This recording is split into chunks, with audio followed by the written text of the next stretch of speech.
నమస్తే, welcome to Bharati TV. నేను బాపయ్య. వెనకటి రోజుల్లో రాజకీయాలు వేరుగా ఉండేవి, కానీ ఇప్పుడు రాజకీయాల్లోకి రావాలంటే అన్నిటికీ తెగించే రావాలి.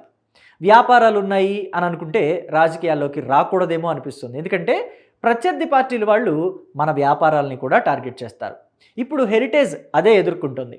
గతంలోనూ హెరిటేజ్ని టార్గెట్ చేశారు, ఇప్పుడు కూడా హెరిటేజ్ని టార్గెట్ చేస్తున్నారు, భవిష్యత్తులో కూడా చేస్తారు, అందులో డౌటే లేదు. గతంలో ఎలా టార్గెట్ చేశారంటే ఇందాపూర్ నుంచి తిరుమల తిరుపతి దేవస్థానానికి నెయ్యి సప్లై అవుతుంది కదా.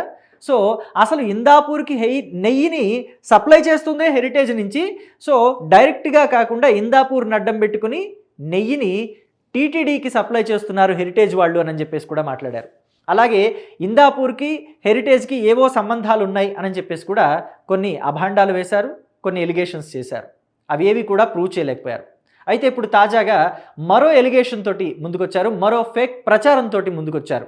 తెలుగుదేశం పార్టీ అధినేత నారా చంద్రబాబు నాయుడు సతీమణి నారా భువనేశ్వరి, ఆయన కోడలు నారా బ్రహ్మిణి ఇద్దరూ హెరిటేజ్ని నడపడం చంద్రబాబు నాయుడు సొంత సంస్థ అవటమే ఆ సంస్థ చేసుకున్న కర్మ.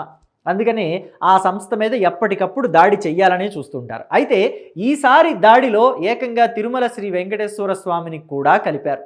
అందుకని నేను టైటిల్ కూడా టార్గెట్ హెరిటేజ్, వెంకన్నని కూడా వదలరా పిచ్చి పీక్స్ అని చెప్పేసి పెట్టాను.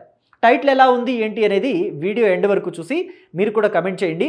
అయితే అసలు విషయంలోకి వెళ్ళిపోదాం.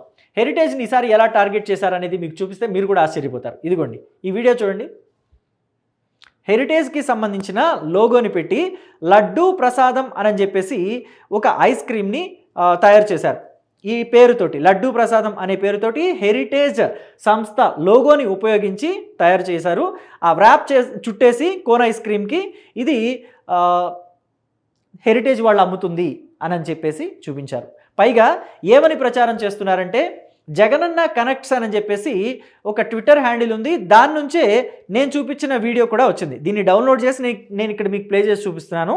ఆ జగనన్న కనెక్ట్స్ అనే ట్విట్టర్ హ్యాండిల్ నుంచే వచ్చింది ఈ వీడియో కూడా. దాంట్లో ఏం రాశారంటే నిన్నటి వరకు దేవుడి ప్రసాదం పేరుతో రాజకీయాలు, నేడు లడ్డూ ప్రసాదం పేరుతో వ్యాపారాలు, ఇంకా హిందువుల మనోభావాలతో ఆడుకుంటున్నారు @NCBN హెరిటేజ్ కంపెనీ అని చెప్పేసి పెట్టారు. నిజానికి ఇది చూస్తే ఎవరైనా సరే, ఈ వీడియో కానీ ఈ ఫోటో కానీ చూస్తే ఎవరైనా ఏమనుకుంటారు, నిజంగానే హెరిటేజ్ వాళ్ళు లడ్డూ ప్రసాదం అనే పేరుతోటి కోన్ ఐస్ క్రీమ్ తయారు చేసి విక్రయిస్తున్నారేమో అనుకుంటారు. ఇప్పటివరకైతే నాకు తెలిసి హెరిటేజ్ కంపెనీ ఐస్ క్రీములు తయారు చేస్తుందని నాకు తెలియదు.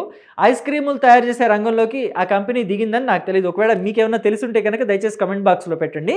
సో ఇకపోతే వాళ్ళు ఐస్ క్రీములు తయారు చేసేసారు, దాని పేరు లడ్డూ ప్రసాదం అని విక్రయిస్తున్నారు, లడ్డు ప్రసాదం అనే పేరుతోటి విక్రయిస్తున్నారు, అది దేవుణ్ణి అవమానించటమే అని చెప్పేసి పెట్టారు. యథార్థానికి అసలు దేవుణ్ణి ఎవరు అవమానించారు అనేది మనం మాట్లాడుకోవాలి. దానికన్నా ముందు మీకు ఒక విషయం చెప్తా వినండి. ఇది ఫేక్ న్యూస్ అని చెప్పేసి టీడీపీ వాళ్ళు ఫ్యాక్ట్ చెక్ చేసి ఇక్కడ ఫేక్ అని ముద్ర వేసి దీన్ని సోషల్ మీడియాలో పెట్టారు.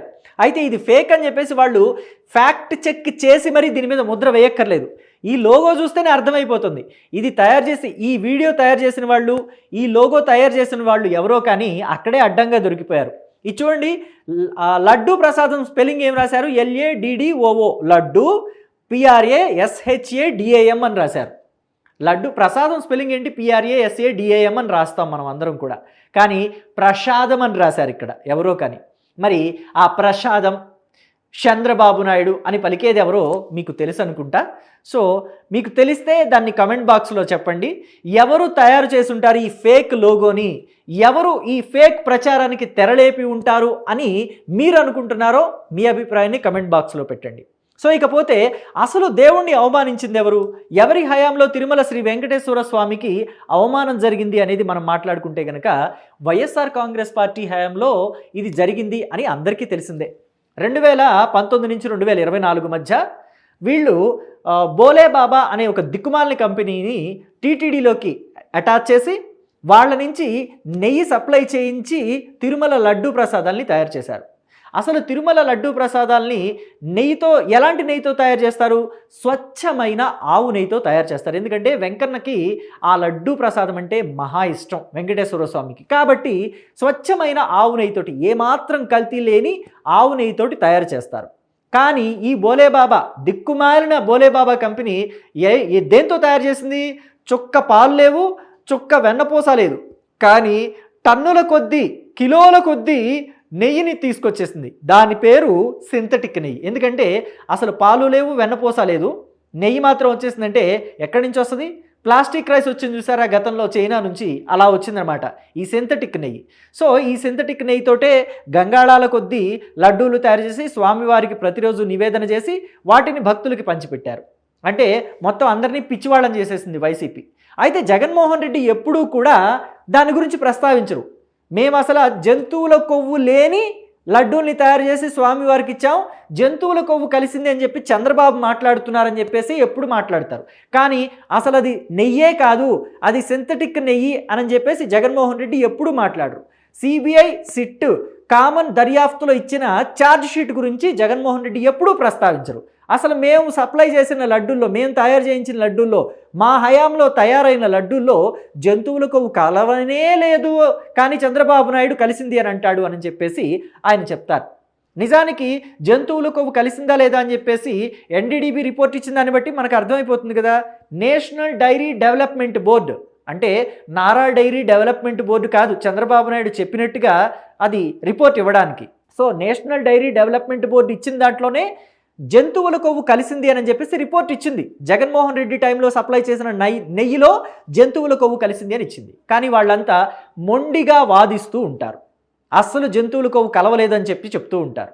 అయితే దీంట్లో సింథటిక్ నెయ్యి కలిసింది, తిరుమల శ్రీ వెంకటేశ్వర స్వామి లడ్డూ ప్రసాదంలో సింథటిక్ నెయ్యి కలిసింది, నెయ్యిలో కల్తీ అయ్యిందని జగన్మోహన్ రెడ్డి సొంత బాబాయ్ వైవి సుబ్బారెడ్డి ఒప్పుకున్నారు. ఆ తర్వాత కొన్నాళ్ళకి కరుణాకర్ రెడ్డి కూడా ఒప్పుకున్నట్టున్నారు, ఇఫ్ ఐఎమ్ నాట్ రాంగ్. కానీ జగన్మోహన్ రెడ్డి మాత్రం దాని గురించి ప్రస్తావించరు. ప్రస్తావించకపోగా ఇప్పుడు మళ్ళీ వెంకటేశ్వర స్వామిని అవమానిస్తూ హెరిటేజ్ ఫుడ్స్ని కూడా భ్రష్టు పట్టించాలనే ఉద్దేశంతో కొంతమంది ఈ లడ్డూ ప్రసాదం అని చెప్పేసి లోగోతోటి హెరిటేజ్ కంపెనీ లోగోని వాడి కోన్ ఐస్ క్రీముల చుట్టూ ర్యాప్ చేసేసి దీన్ని, ఈ పేపర్ని భ్రష్టు పట్టించాలి, అటు కంపెనీని ఇటు వెంకన్న స్వామికి కూడా ఆ అపవిత్రతని అంటగట్టాలి అని చెప్పేసి వేటి మీద పడితే వాటి మీద వెంకటేశ్వర స్వామి లడ్డూ ప్రసాదం అని లేకపోతే దేవుళ్ళ లడ్డూ ప్రసాదం అని వేసుకుంటారండి? వేసుకోరు, ఎవరు వెయ్యరు. కానీ ఇది కేవలం రాజకీయంగా అవతల వాళ్ళని దెబ్బతీయడానికి, అవతల వాళ్ళ వ్యాపారాలు దెబ్బతీయడానికి మాత్రమే వేశారని క్లియర్గా అర్థమవుతుంది. మరి ఇది ఎవరు చేసుంటారు అని మీరు అనుకుంటున్నారు? ఈ లడ్డూ ప్రసాదం అని చెప్పేసి ఈ లోగోని చూస్తుంటే ఎవరు వేసుంటారు అని చెప్పేసి మీరు అనుకుంటున్నారో మీ అభిప్రాయాన్ని కమెంట్ బాక్స్లో తెలియచేయండి. Thank you.